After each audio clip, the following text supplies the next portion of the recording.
60 वर्ष पूर्वे सीआईए हिमालय रे एमिति जिनिस हजाई देथिला। एहा परमाणुठु भी भयंकर आज भी रहिछि सेठी।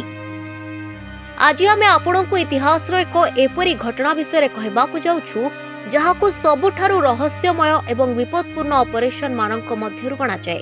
एहा एक एपरी मिशन रो कहानी जहा कोनोसी अधिकारिक रेकर्ड रे रजिस्टर होई नाही एवं आज जाए केही एहार सत्यतार तळ पर्यंत पहुंची पारि नाहंती।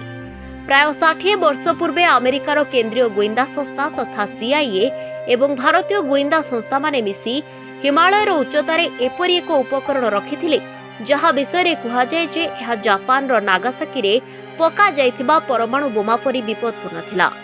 कहा जाए जे आज भी सही उपकरण हिमालय रे कोनोसे एक स्थान रे रहिछि। वर्ष थिला 1965 जेतेबेले विश्व शीतल युद्धर भय एवं गोइंदागिरीर दौड़े डूबी रहिथिला। चीन सेतेबेले निजर प्रथम परमाणु परीक्षण करिथिला एवं अमेरिका को भय थिला जे बेजिंग मिसाइल परीक्षण गुड़िकर गुप्त प्रस्तुति करुछि। चीन उपरे नजर रखिबा पई सीआईए को योजना प्रस्तुत करिथिला जहां अनुसार हिमालयर उच्चतार एक परमाणु चालित गोइंदा उपकरण लगा जिबाकू थिला जहा द्वारा चीन रो परमाणु परीक्षण गुड़िकर कार्यकलाप उपरे नजर रखा जाय परिबो। एही विपदपूर्ण मिशन पई भारत रे थिबा हिमालय रेंज रो नंदा देवी पर्वत को बछा जायथिला। निज योजना को साकार करबा पई अमेरिका भारत रो सहायता मागिथिला एवं भारतीय नौसेना रो अधिकारी कैप्टेन एमएस कोहली को एही गुप्त अभियान रो नेतृत्व दिया जायथिला। एही टीम रे भारत एवं अमेरिका रो किछि पर्वतारोही शामिल रहिथिले। सेमानक पाखरे एक भारी SNAP-19C जेनेरेटर थिला जहारे प्राय 13 किलो प्लूटोनियम भर्ती होइतिला। एही प्लूटोनियम परिमाण नागासाकी उपरे पका जायतिबा बोमार प्राय 1/3 समान थिला। योजनार आरंभ हैला एवं सीआई एवं भारतीय जवान माने नंदा देवीर रास्तारे आगे चलिथिले। हाड़ कंपाई देबा भली ठंडा उच्चता एवं बरफ रो मोटा चादर सह लड़ी एही यूनिट निज लक्ष्यर निकटवर्ती पहुंची गला। किंतु ठीक सही समय रे भयंकर बरफ झड़ आसीगला।